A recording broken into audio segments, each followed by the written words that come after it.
texto da PEC da transição deve ser concluído até a quarta-feira. O Senado comemora em plenário os 30 anos da União Nacional dos Conselhos Municipais de Educação. E senadores eleitos têm aula sobre o funcionamento do Senado. Boa noite. Hoje é segunda-feira, 21 de novembro, e o Senado Notícias está no ar.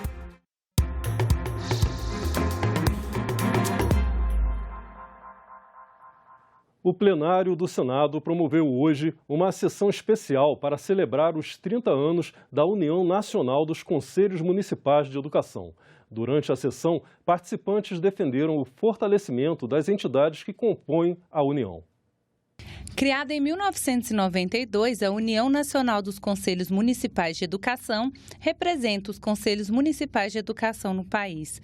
Presente em mais de 5.000 cidades brasileiras, sua missão é articular esses conselhos em defesa de uma educação com qualidade. Durante sessão especial, o senador Flávio Arce disse que o ensino brasileiro se encontra em um momento desafiador. Nosso futuro, para quem ainda não percebeu, só será viável se os adultos de amanhã puderem receber educação de qualidade agora, hoje. O futuro é hoje. Começa hoje. E a União Nacional dos Conselhos Municipais de Educação merece todo o nosso apoio para fazer frente a tal desafio.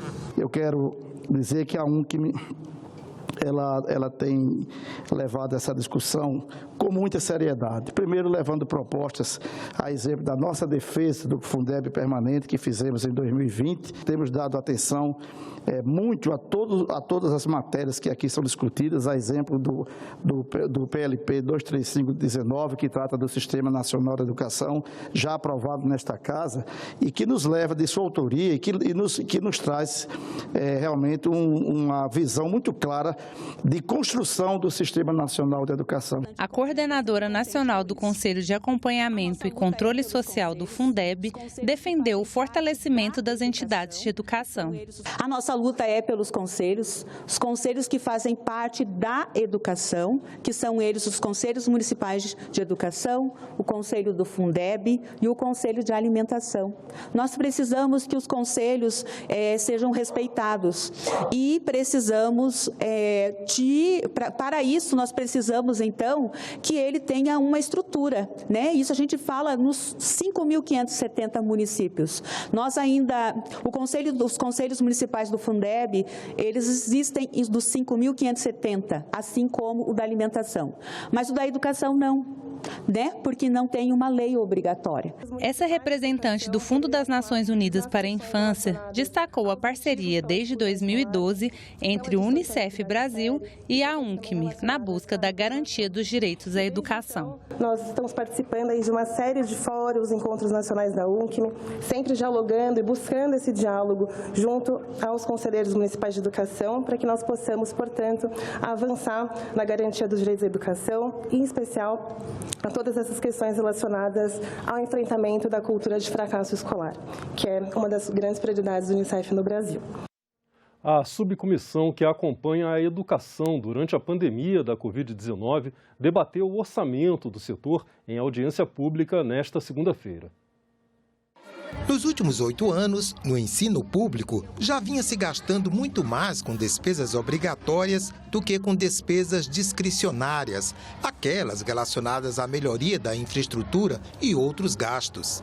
Mas em tempos de pandemia, a coisa só se complicou. Para dar conta do mínimo, o governo teve que se endividar para manter os compromissos. Para que fosse possível custear esses recursos, foi necessário a utilização de fontes condicionadas à emissão de títulos públicos. Então, houve emissão de título, houve dívida, né, no valor de 14,4 bilhões, de acordo com a dotação inicial da LOA. Uma notícia boa foi o reforço do Fundeb, o Fundo da Educação Básica. Estados e municípios não estão sozinhos para garantir a manutenção da infraestrutura escolar e os salários dos profissionais. A complementação ela veio auxiliar muito esse repasse, tanto é que para o ano que vem está estimado algo em torno de 40 bi na PELOA de 2023 de repasse de complementação apenas do fundo. chegando a 23%, né? Então, em 2026. Então, eu acho que assim, a complementação é um fator preponderante para o desenvolvimento da educação básica. Mas no horizonte, nem tudo está garantido. A representante da Confederação dos Trabalhadores na Educação pediu a ação dos parlamentares para derrubar vetos ao Fundeb que, a permanecerem, podem limitar o bom funcionamento do ensino ano que vem. Precisamos derrubar esses vetos que permitem hoje que o Fundeb sofra prejuízo. Sim, nós estamos tendo, diria que um remanejamento de recursos, então acho que a gente precisa identificar isso e rever, acho que é tarefa aí do nosso parlamento para os próximos tempos. Segundo ela, a reforma tributária é muito bem-vinda. Uma de suas consequências poderia ser os investimentos na educação. Temos como fazer uma reforma tributária e com destinação certa para o recurso que é arrecadado, assim, a modelo do que foi feito recentemente, inclusive na Argentina, para socorrer ali os efeitos da pandemia, em plena pandemia. Uma comissão de juristas aprovou nesta manhã o anteprojeto da nova lei de impeachment. Foram aprovados alguns itens destacados pelos integrantes da comissão. A redação final será concluída em 48 horas e a proposta será apresentada em primeira mão ao presidente do Senado, Rodrigo Pacheco, antes de começar a tramitar.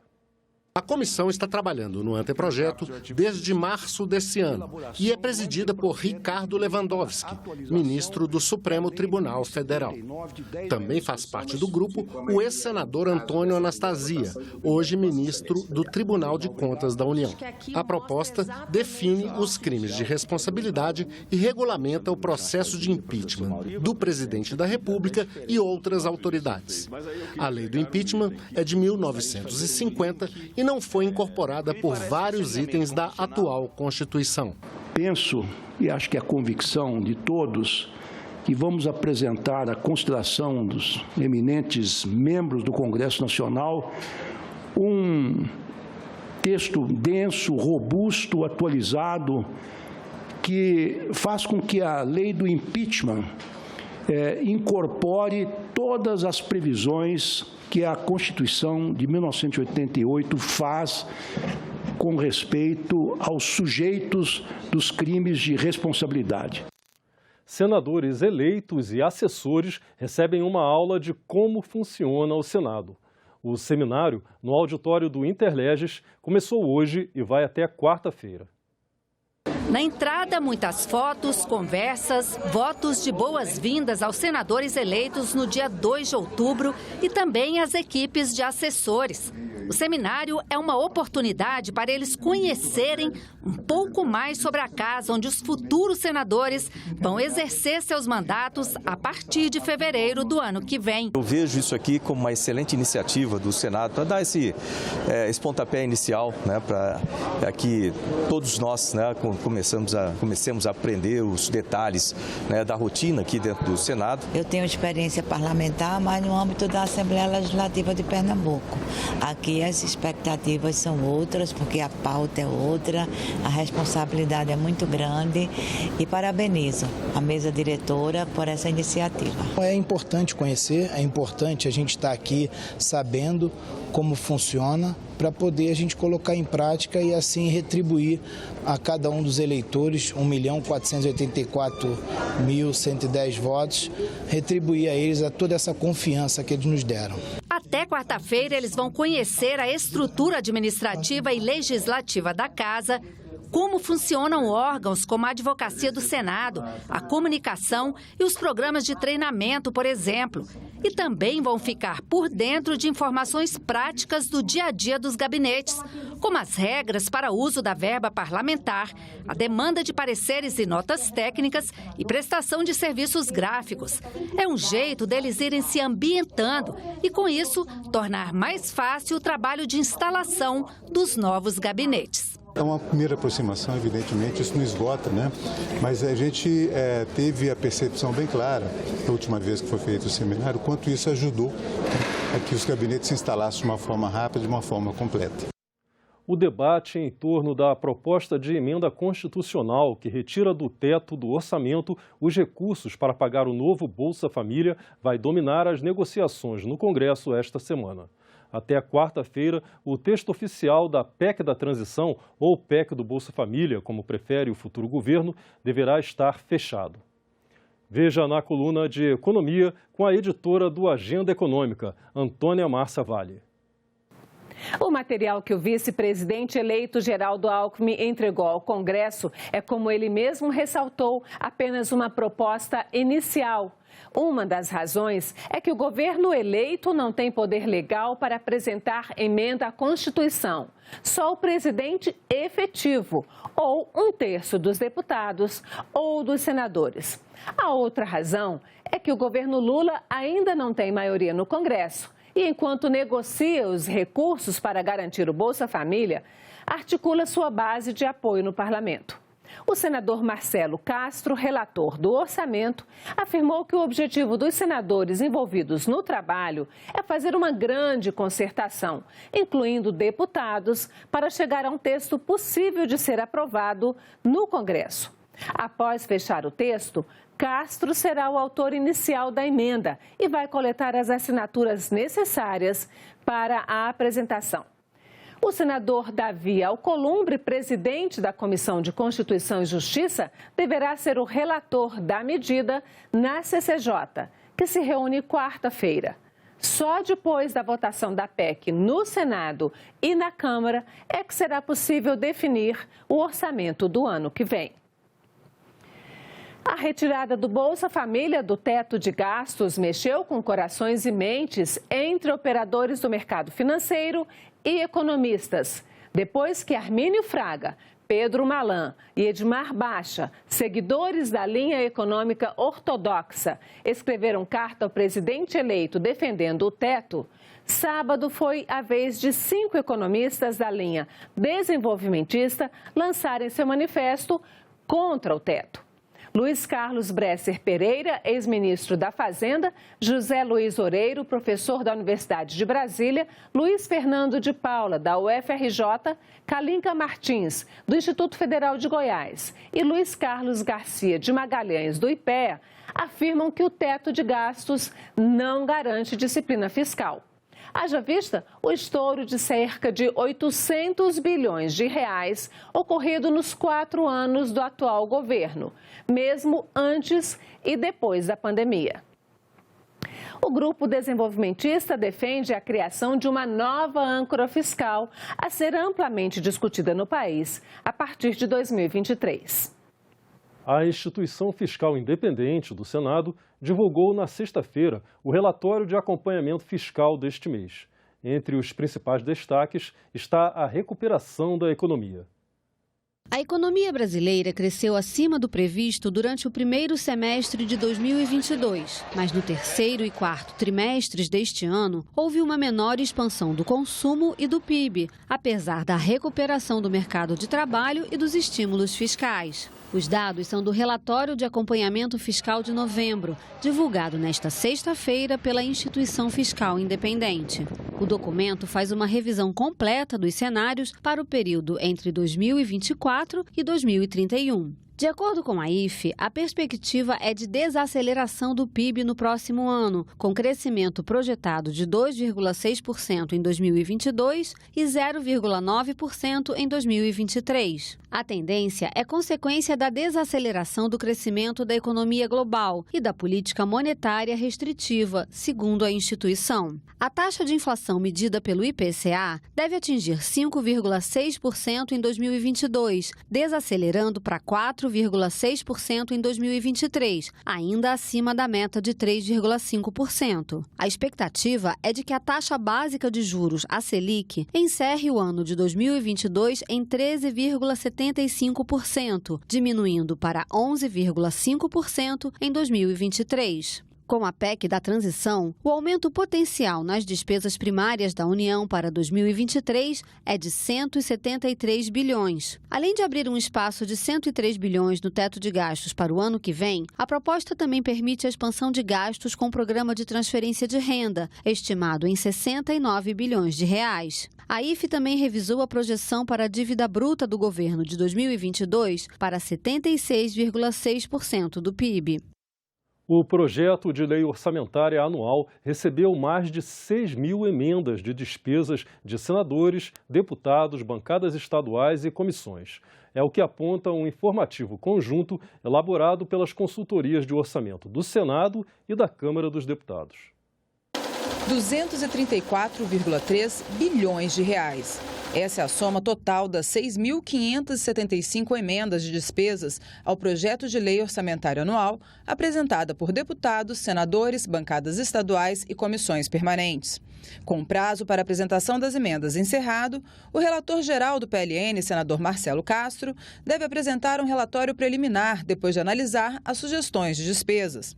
De acordo com o informativo conjunto elaborado pelas consultorias de orçamento do Senado e da Câmara dos Deputados, as 15 comissões permanentes do Senado apresentaram 68 emendas, que somam 49,6 bilhões. Os 81 senadores fizeram 870 sugestões de despesas, no valor total de 1,5 bilhão.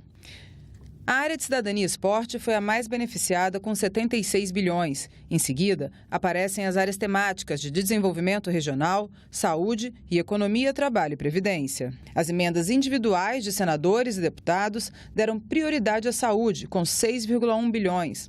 Na sequência, surgem as áreas temáticas de economia, trabalho e previdência, cidadania, esporte e educação. A recente viagem do presidente eleito Lula para participar da COP27 das Nações Unidas no Egito provocou críticas pelo fato de ele ter viajado em avião particular de um empresário. Mas se depender de um projeto em exame no Senado, esse tipo de situação pode estar com os dias contados. A lei que regulamenta a equipe de transição de governo faz 20 anos em dezembro de 2022. Ela visa prover os meios para que o novo governo tenha condições de receber informações da administração pública, planejar as primeiras medidas, definir ministérios e principais cargos do governo que começa. Mas a lei nada diz quanto a situações de deslocamento das autoridades eleitas. O projeto em exame assegura a presidente e vice-presidente da República eleitos o transporte nacional e internacional necessário a atividades relativas à transição governamental. Não há ainda regra alguma sobre a questão do transporte do presidente eleito após a eleição e nesse período que vai entre a eleição e a posse. Então, nós podemos dizer que, de fato, existe uma lacuna legislativa e que o projeto de lei que trata dessa matéria vem suprir essa lacuna. Toda regra que tem por objetivo garantir a efetividade dos princípios da administração pública fortalecem a transparência e a nossa jovem democracia. O aprimoramento das regras de transparência na transição é importante para evitar, inclusive, interpretações errôneas e críticas infundadas. Mais proteção para crianças e adolescentes expostos a ambientes e produtos digitais, como videogames, redes sociais e propagandas infantis na internet. Essa é a ideia de um projeto em análise no Senado que quer evitar problemas como irritabilidade, transtorno de ansiedade e isolamento social, entre outros, que hoje atingem os mais jovens.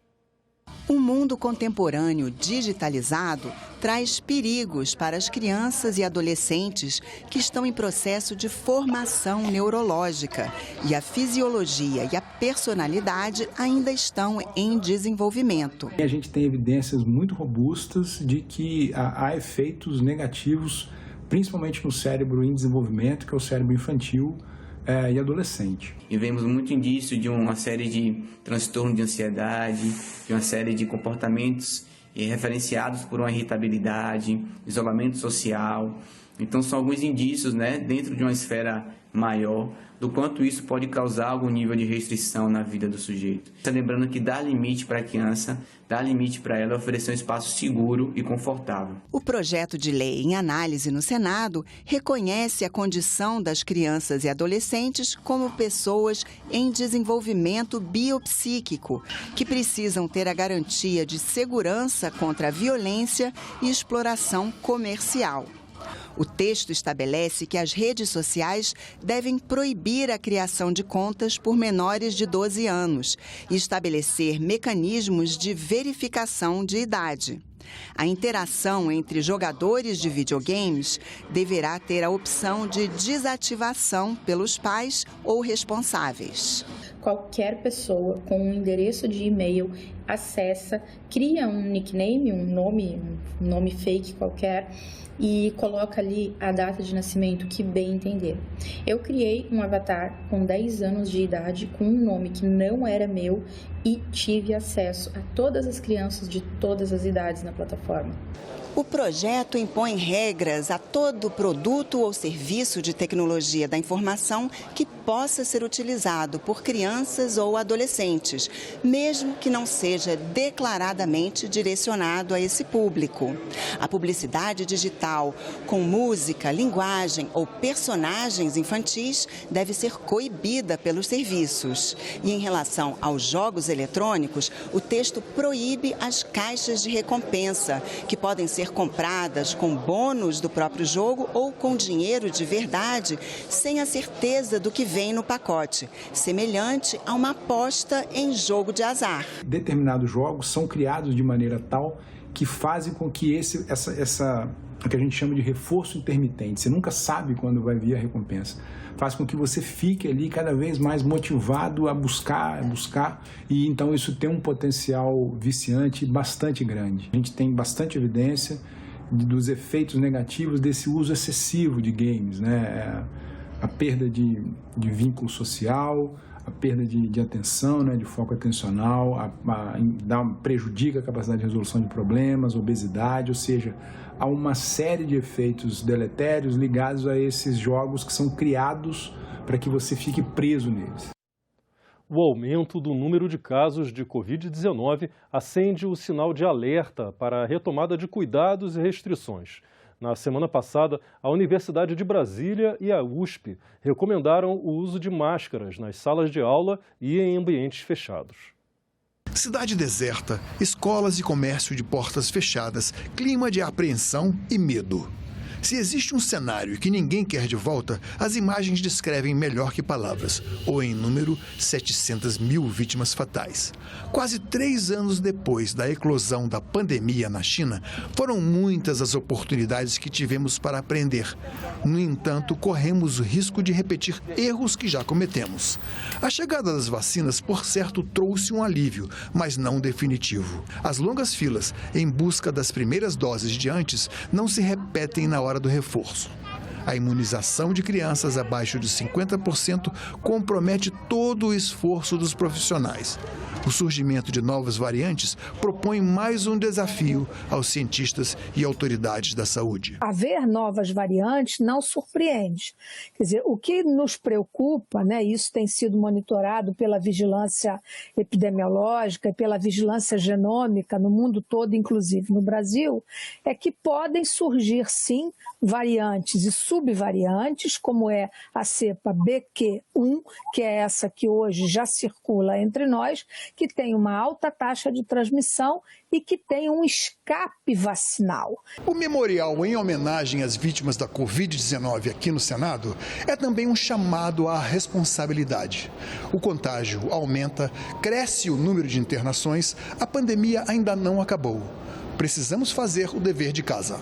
Na nova onda da Covid-19, a maioria dos hospitalizados é idosa, imunossuprimida ou está com a vacina atrasada. Ou seja, não tomou nenhuma dose ou estão pendentes as injeções de reforço. A baixa adesão também contribui para o surgimento de novas variantes. Não temos no Brasil atualmente as chamadas vacinas bivalentes, que seriam as ideais para a gente estar imunizando a população nesse momento de aumento de novas variantes.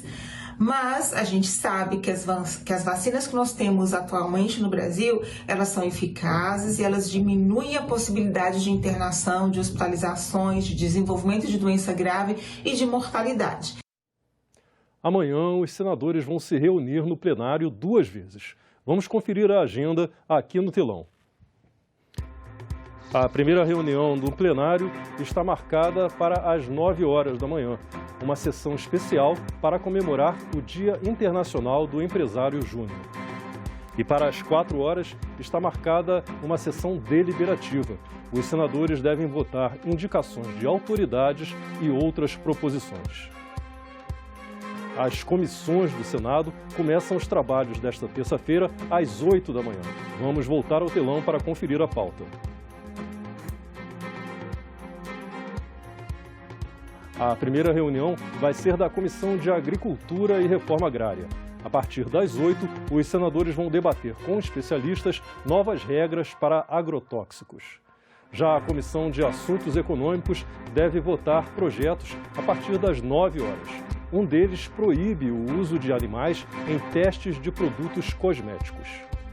Às 9h30, a Comissão de Constituição e Justiça deve começar a votar autoridades. E para as 10 horas está marcada a reunião da Comissão de Relações Exteriores, que vai votar indicações de autoridades e de acordos internacionais. E às 11 horas deve começar a reunião da Comissão de Assuntos Sociais. Os senadores vão votar projetos como o que incentiva a formação de redes de coleta e doação de alimentos para entidades de assistência social. Às 2 da tarde, a Comissão de Educação faz mais uma audiência pública para discutir ensino domiciliar. E às 2h30, a Comissão de Transparência, Fiscalização e Controle vota requerimentos e projetos. Um deles prevê a devolução do frete no caso de atraso na entrega da mercadoria. Ficamos por aqui.